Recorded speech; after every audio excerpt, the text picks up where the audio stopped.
Hello बच्चों, let's see this question. The question says that canary grass experiment for phototropism was first conducted by option A Wendt, option B Darwin and Darwin, option C Cousins and option D Kurosawa. Okay, तो इस question में हमसे बोला है कि जो canary grass experiment था for phototropism वो पहले सबसे पहले किसने कंडक्ट करवाया था। तो इस क्वेश्चन में जो की कंसेप्ट है, the key concept here is regarding the experiment that was done for phototropism. तो इस एक्सपेरिमेंट में हमें क्या देखने के लिए मिला था कि they took canary grass, okay, and canary grass के उन्होंने ऑब्जर्व किए कोलियोप्टाइल्स को। कोलियोप्टाइल्स, तो ये जो कोलियोप्टाइल्स होते हैं ना, these are the tip of the shoot जहाँ पे एक पर्टिकुलर हार्मोन प्रेजेंट रहता है, that is the indole acetic acid hormone. Indole acetic acid, जिसको हम IAA भी बोलते हैं।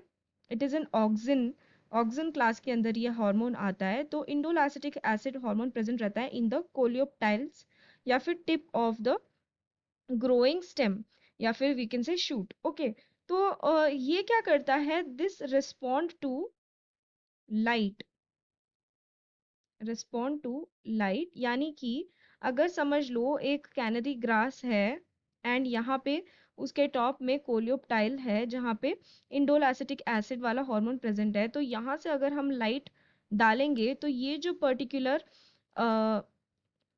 टिप है, ओके, ये क्या करेगा, इस लाइट की तरफ ऐसे बेंड हो जाएगा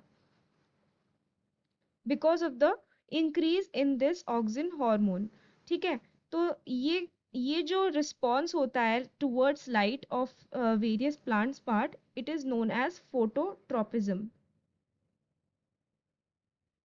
सो यहाँ पे ऐसा देखा गया था कैनरी ग्रास एक्सपेरिमेंट में कि जो कोलियोप्टाइल्स से ऑफ द कैनरी ग्रास जिनके अंदर ये हार्मोन प्रेजेंट था, वो रिस्पॉन्ड कर रहे थे टू लाइट, यानी कि वो फोटोट्रोपिज्म दिखा रहे थे। और जैसे ही वो टिप काट दिया जा रहा था, यानी कि कोलियोप्टाइल्स को हटा दिया जा रहा था, तो उसके अंदर वो ये वाला जो हार्मोन है ये हट जा रहा था। एज अ रिजल्ट वो लाइट को रिस्पॉन्ड नहीं कर रहे थे।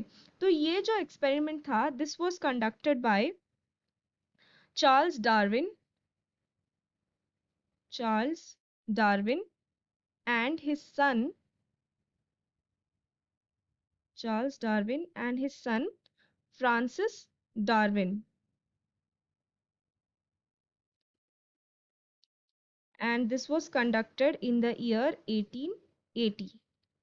ठीक है, तो अगर हम ऑप्शंस में देखें तो option B Darwin and Darwin will be the correct answer for our question, बाकी सारे options will be wrong. So we can say that the answer for this question is option B. I hope you have understood it well. Best of luck.